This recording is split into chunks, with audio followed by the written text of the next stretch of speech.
हरे कृष्ण सभी। आप सबका एक बार और स्वागत है श्रीमद् भागवतम के क्लास में। तो लगभग हमने 16 चैप्टर कैंटो 3 के हमने कर लिए हैं। अब चैप्टर नंबर 17 हिरण्याक्ष की दिग्विजय, इसको हम करेंगे। जो कि हम देखेंगे किस तरीके से हिरण्याक्ष ने पृथ्वी को जल में डुबोया, फिर उसको भगवान वराह ने भगवान कृष्ण ने वराह रूप में अवतार लेके किस तरीके से हिरण्याक्ष का वध किया था। अब आगे, अब यहाँ पे मैत्री मुनि जो है विदुर जी को सारी चीजें बता रहे हैं। मैत्री उवाच, लेकिन इससे पहले भगवान श्री कृष्ण की प्रार्थना कर लीजिए, उसके बाद ही हम इसको स्टार्ट करेंगे। सभी लोग अपने दोनों हाथ जोड़ लीजिए। ओम नमो भगवते वासुदेवाय। जन्मादस्य यतो अन्व्याद्भितरस्यार्थविकसराट तेने ब्रह्महृदायादि कवये मुह्यन्ते यत् सूर्याः तेजो वारिमृदां यत् विनिमयो यत् च सर्गो मृषा धाम्ना स्वेन सदा निरस्तोकं सत्यं परं धीमहि। नारायणं नमस्कृत्य नरं चैव नरोत्तमं देवीं सरस्वतीं व्यासं ततो जयमुदीरये। अब चैप्टर नंबर 17 हिरण्याक्ष की दिग्विजय। मैत्रेय उवाच, निशम्यात्मा भुवा गीतं कारणं संप्रयोज्जितः ततः सर्वे नैवर्तन्त त्रिदिवाय दिवोकसः। अब यहाँ पे मैत्रेय मुनि कहते हैं, हे विदुर, विष्णु से उत्पन्न ब्रह्मा ने जब अंधकार का कारण कह सुनाया तो स्वर्गलोक के निवासी देवता समस्त भय से मुक्त हो गए। इस प्रकार वे सभी अपने अपने लोगों को वापस चले गए। फिर आगे, इतस्तु भर्तुरादेशाद पतय परिशंकिनी पूर्णे वर्षसस्ते साध्वी पुत्रो प्रशु सुवेयमो। अब यहाँ पे साध्वी दीदी अपने गर्भ में स्थित संतानों से देवों के प्रति उपद्रव किए जाने के लिए अत्यधिक शंकालु थी, और उसके पति ने भी यही भविष्यवाणी की थी। अतः उसने 100 वर्षों के गर्भ काल के पश्चात जुड़वा पुत्र को जन्म दिया। फिर उसके बाद मैत्री मुनि कहते हैं, उत्पाता बहवस्तत्र निपेतु जायमानयो दिवि भुवयन्तरिक्षे च लोकस्योरु भयावह। दोनों असुरों के जन्म के समय स्वर्गलोक, पृथ्वीलोक तथा इन दोनों के मध्य के लोकों में अनेक प्राकृतिक उपद्रव हुए जो अत्यंत भयावह एवं विस्मयपूर्ण थे। फिर आगे मैत्रीमुनि कहते हैं, सहाचला भुवश्चेनुदृशः सर्वः प्रज्वलो सोलकाश्चासनयः पेतुः केतवश्चातिर्हेतवः। अब यहाँ पे मैत्रीमुनि कहते हैं, पृथ्वी पर पर्वत कांपने लगे और ऐसा प्रतीत होने लगा मानो सर्वत्र अग्नि ही अग्नि हो। उल्काओं, उछल तारों तथा वज्रों के साथ साथ शनि जैसे अनेक अशुभ ग्रह दिखाई देने लगे। फिर आगे मैत्रेय कहते हैं, ववो वायु सुदुष्पर्शः फुटकारा निर्यन्मुः उन्मूल्यन्ने गपति अन्वात्य यानी कोरजो ध्वजः। अब यहाँ पे मैत्रेय कहते हैं, बारंबार साए साए करती तथा विशाल वृक्षों को उखाड़ती हुई अत्यंत दुस्सह स्पर्शी हवाएं बहने लगी। उस समय अंधर उनकी सेनाएं और धूल के मत मेघ मेघ उनकी ध्वजाएं लग रही थी। फिर आगे मैत्रेय मुनि कहने लगे, उद्धसत्दिदम्भो अतिघटया नष्ट भागणे वयोमुनि प्रविष्ट तमसा न समवया दृश्यते पदम। यहाँ पे मैत्रेय मुनि कहते हैं, आकाश के नक्षत्रों को मेघों की घटाओं ने घेर लिया और उनमें कभी कभी बिजली चमक जाती तो लगता मानो जोर से हंस रही हो। चारों ओर अंधकार का राज्य था और कुछ भी दिखाई नहीं पड़ रहा था। फिर आगे मैत्री मुनि कहते हैं, चक्रोश विमना बाधिरु दुर्विहि शुभितोदरः शोडपानाश्च सरितश्चु शुभु पंकजः। फिर मैत्री मुनि कहते हैं, उत्ताल तरंगों से युक्त सागर मानो शोक में जोर जोर से विलाप कर रहा था और उसमें रहने वाले प्राणियों में हलचल मची थी। नदियां तथा सरोवर भी विक्षुब्ध हो उठे और कमल मुरझा गए।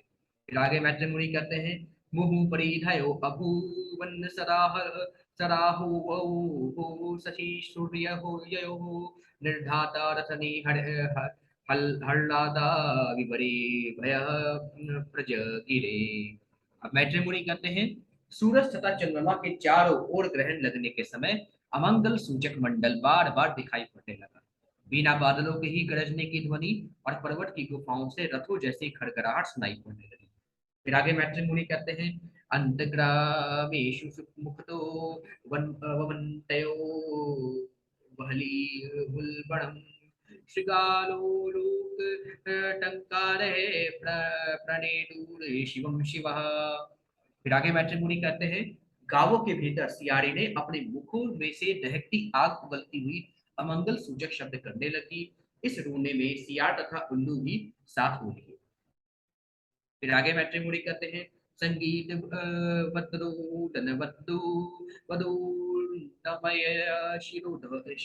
शिरोधराम वै मुच्यन्वी विद्या विदा वाचो ग्राम सिंहासत तस्ततः।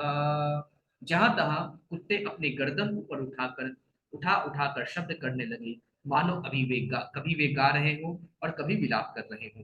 फिर आगे मैत्री मुनि कहते हैं, खराश्च कर्कशः छत्ता खुरे नर्तो धरातलम खार्काररम ररभसामत्तः परे धावन्ने वरूथसः।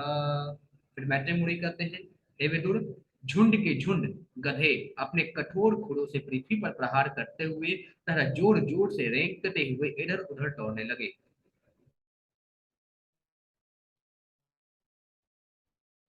फिर आगे मैत्री मुनि कहते हैं, रुदन्तो राजभद्रस्ता निडादु दपतन खगः दोषे अरण्ये च पश्वः सक्रीन मुद्रे मकुर्वतः।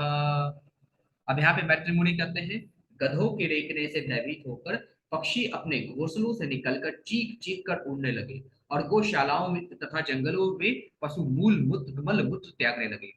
फिर आगे मैत्री मुनि कहते हैं, गावो अत्र सन्निसृग दोहा अस्तो यदः पुयवर्षिणः वयरूदन्ते वलिंगाणि ध्रुमः पेटु वृणानिलम्।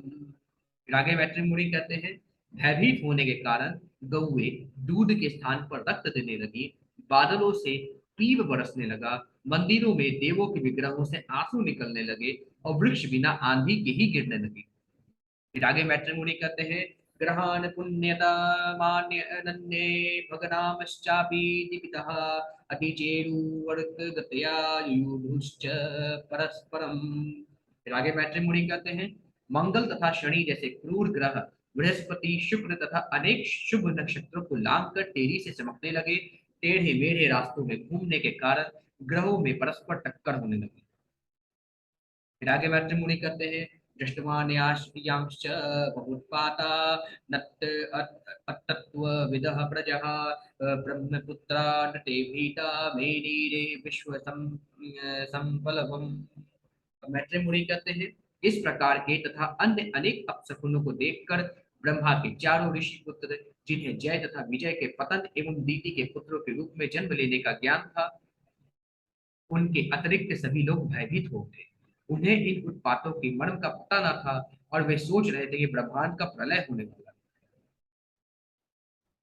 फिर आगे मैत्री मुनि कहते हैं, तावादिदैत्यो सहसा व्यज्यमानात् मपौरुषो ववृधाते असंसारेण कायेनाधिपति इव। अब मैत्री मुनि कहते हैं, पूरा काल में प्रकट इन दोनों असुरों के शरीर में शीघ्र ही असामान्य लक्षण प्रकट होने लगे। उनके शारीरिक ढांचे इस्पात के समान थे और वे दो विशाल पर्वतों के समान बढ़ने लगे। फिर आगे मैत्री मुनि कहते हैं, दिविस्पृशो हेम किरीट कोटि निरुद्ध काशतौ स्फुर स्फुरदंज दाभुजौ गाम कंपयन्तो चरणः पदे पदे कतया सुकांक्षया कर्मटित्यस्ततुः। मैत्री मुनि कहते हैं, उनके शरीर इतने ऊंचे हो गए कि उनके स्वर्ण मुकुटों के शिखर मानो आकाश को चूम रहे हों। उनके कारण सभी दिशाएं अवरुद्ध होती जा रही थी और जब वे चलते तो उनके प्रत्येक पग पर पृथ्वी हिलती थी। उनके बाहुओं में चमकीले बाजबंद सुशोभित थे। उनकी कमर में परम सुंदर करधनियां बंधी थी, और जब वे खड़े होते तो ऐसा लगता मानो उनकी कमर से सूरज ढक गया हो। फिर आगे मैत्री मुनि कहते हैं, प्रजापति नारम तयोर काशिदम यह प्राक स्वदेहात्म्य योर जायतः तम वै हिरण्यकशिपुं विदुः प्रजा यम तम हिरण्याक्ष मसूत साग्रतः। फिर आगे मैत्री मुनि कहते हैं, जीवात्माओं का सृष्टा कश्यप ने अपने जुड़वा पुत्रों का नामकरण किया। जो पहले उत्पन्न हुआ उसका नाम हिरण्याक्ष रखा, और जिसको दीति ने पहले गर्भ में धारण किया था उसका नाम हिरण्यकश्यप था। यहाँ पे बहुत अच्छी चीज सीखने के लिए तात्पर्य, पिंड सिद्धि नामक प्रमाणिक वैदिक ग्रंथ में गर्भावस्था का बहुत ही सुंदर वैज्ञानिक वर्णन मिलता है। यह बताया गया है कि मनुष्य के वीर्य के दो बिंदु क्रमशः स्त्री के गर्भाशय में प्रविष्ट होते हैं। मनुष्य के वीर्य के दो बिंदु स्त्री के गर्भाशय में प्रविष्ट होते हैं, तो दो भ्रूणों का विकास होता है, और जब वे गर्भ से बाहर निकलते हैं तो वे गर्भ धारण के क्रम से विपरीत क्रम में निकलते हैं। अतः जिस शिशु का पहले गर्भ धारण होता है वह बाद में जन्म लेता है, और बाद वाला पहले जन्म ले लेता है। यहाँ पर हिरण्याक्ष पहले प्रकट होता है, जिसका तात्पर्य यह हुआ कि वह बाद में गर्भ में आया था, जबकि हिरण्यकश्यप पहले गर्भ में आया था, इसलिए वह बाद में प्रकट हुआ। फिर आगे मैत्रिमुनि कहते हैं, चक्रे हिरण्य कशिपु दुर्भयार्म बृहबड़ेन च वशेषपालाल्लुकां स्त्री न कूटो मृत्युरुद्धतः। फिर मैत्रिमुनि कहते हैं, ज्येष्ठ पुत्र हिरण्यकश्यपु को तीनों लोकों में किसी से भी अपनी मृत्यु का भय न था, क्योंकि उसे ब्रह्मा से वरदान प्राप्त हुआ था। इस वरदान के कारण यह अत्यंत दम्भी तथा अभिमानी हो गया था, और तीनों लोगों को अपने वश में करने में सामर्थ्यवान था। फिर आगे मैत्री मुनि कहते हैं, हिरण्याक्षो अनुजस्तस्य प्रियः प्रतिकृतन्वहं कदा पाणि दृढं यातो युद्धसु मृग यननन्दनम्। फिर मैत्री मुनि कहते हैं, छोटा भाई हिरण्याक्ष अपने कार्यों से अपने अग्रज भ्राता को प्रसन्न रखने के लिए उद्यत रहता था। हिरण्यकश्यपु को प्रसन्न रखने के उद्देश्य से ही उसने अपने कंधे पर गदा रखी और लड़ने की इच्छा से पूरे ब्रह्मांड में घुमाया। फिर आगे बैठते मुनि जो कहते हैं उसको हम कल डिस्कस करेंगे। आज के लिए बस इतना ही। सभी को हरे कृष्ण।